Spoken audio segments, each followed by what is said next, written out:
Kabul airport پر گزشتہ روز کے حملے کے بعد مزید حملوں کا خدشہ ظاہر کیا جا رہا ہے، جس کے پیش نظر مختلف ممالک کا انخلاء اس وقت متاثر ہو رہا ہے۔ امریکی فوج کی سینٹرل کمانڈ کے سربراہ جنرل کینتھ فرینک مکینزی نے کہا ہے کہ دہشت گرد مزید حملے کرنا چاہتے ہیں۔ انہوں نے طالبان سے مطالبہ کیا ہے کہ وہ اضافی سیکیورٹی اقدامات کریں۔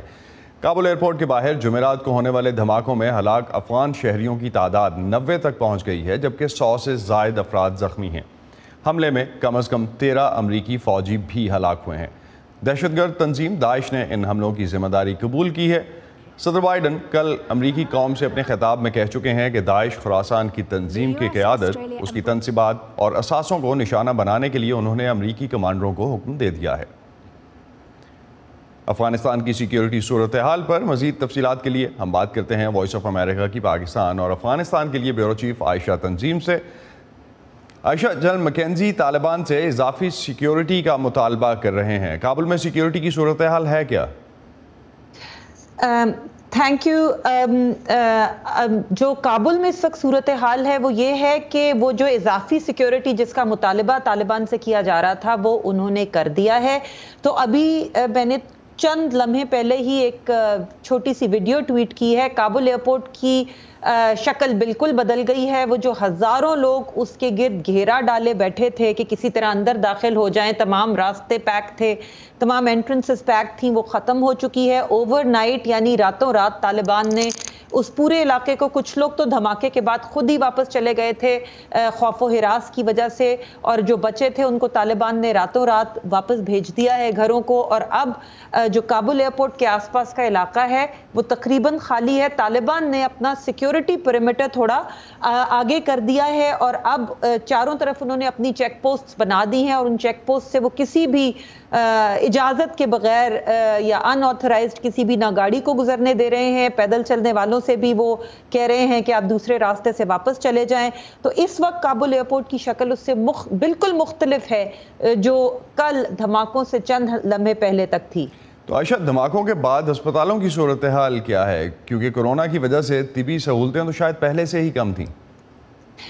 طبی سہولتوں کے علاوہ ویسے بھی لڑائی کی وجہ سے یہاں پہ زخمی جو آئے ہوئے تھے، کیونکہ ظاہر ہے طالبان کا جو پورا افغانستان پہ قبضہ تھا وہ تو آخری 10 دنوں تک بہت تیزی سے ہوا، تو ہسپتال پہلے ہی بہت بھرے ہوئے تھے، لیکن حملے کے فوراً بعد جو چند ہسپتال جو اس قسم کے زخمیوں کا علاج کرتے ہیں، جیسے ایک اٹالین این جی او کا ہسپتال ہے ایمرجنسی جو جنگ میں زخمی ہونے والوں کا علاج کرتا ہے، ان کا یہ کہنا ہے کہ تمام رات انہوں نے سرجریز کی ہیں، اور ان کا سٹاف، ان کی شفٹ ختم ہوتی تھی اور وہ والنٹیرلی اپنی مرضی سے واپس آ جاتے تھے، اور وہ فل کیپیسٹی پر چل رہے ہیں، کیونکہ ظاہر ہے 90 افراد کم از کم کی ہلاکت کی اطلاع ہے۔ اس سے بہت زیادہ جو ہیں وہ زخمی ہوئے ہیں، کم از کم 150 زخمی ہوئے ہیں، اس سے زیادہ بھی ہو سکتے ہیں۔ ہمیں یہ نہیں پتا کہ زخمیوں میں سے کرٹیکل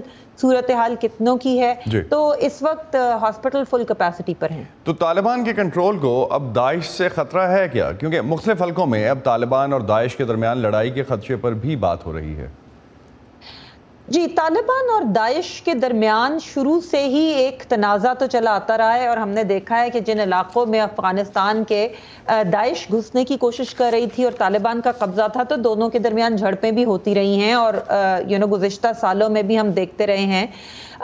یہ جو حملہ تھا اس کو داعش نے قبول کیا ہے، اور طالبان نے اس کی شدید مذمت کی ہے، بلکہ آج انہوں نے ٹویٹ کی تھی کہ وہ حملے میں ہلاک ہونے والوں کو شہید بھی کہا ان کے ایک آفیشیل ٹویٹر اکاؤنٹ نے، اور کہا کہ ان کے لیے دعائیں مانگی جائیں جمعے کی نماز کے بعد۔ تو ظاہر ہے کہ اس کے بعد اب طالبان اور داعش کا جو تنازع ہے وہ بڑھ جائے گا، اور اب چونکہ طالبان نے دنیا کو یہ یقین دلایا تھا کہ وہ افغانستان میں سیکیورٹی فراہم کر سکتے ہیں، تو اب ایک یہ سب سے بڑا چیلنج ہے ان کے لیے، ان کو یہ ثابت کرنا پڑے گا کہ جو انہوں نے وعدہ کیا تھا وہ پورا کر سکتے ہیں، کیونکہ اگر داعش اس کے بعد بھی کوئی حملہ کرنے میں کامیاب ہو جاتی ہے تو طالبان کے دعووں پر ایک بہت سیریس سوال اٹھے گی۔